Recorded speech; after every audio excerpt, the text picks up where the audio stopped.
আগের মিনি ব্লগে তোমরা দেখতেই পেয়েছিলে আমার হাজব্যান্ড গেছে ওর গ্রামের বাড়িতে একটু দরকারে, আর আমার মেয়েকে নিয়ে আমি এই কটা দিন একাই আছি আর একাই সংসার সামলাচ্ছি।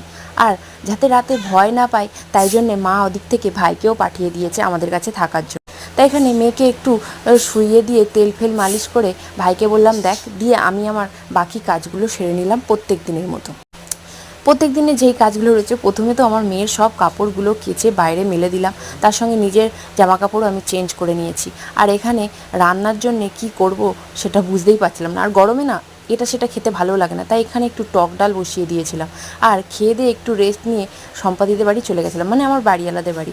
ওরা কিন্তু বিকেলে সবাই নিয়ে ঘোরাঘুরি করে, আমার মেয়েকে একটু কেউ নিচে থাকতেই দেয় না, সবাই খুব ভালোবাসে। আর এখানে সম্পাদি ওনার ঘরে ওকে শুইয়ে রেখেছিল, ওদের ঘরটা একটু ঠান্ডা, আমার ঘরে কিন্তু প্রচুর গরম। আর এই যে বিকেলবেলা আমার মেয়ে খুব মজায় থাকে ওদের কোলে। আর আজকের ভিডিওটা তোমাদের কেমন লাগলো অবশ্যই কিন্তু কমেন্ট করে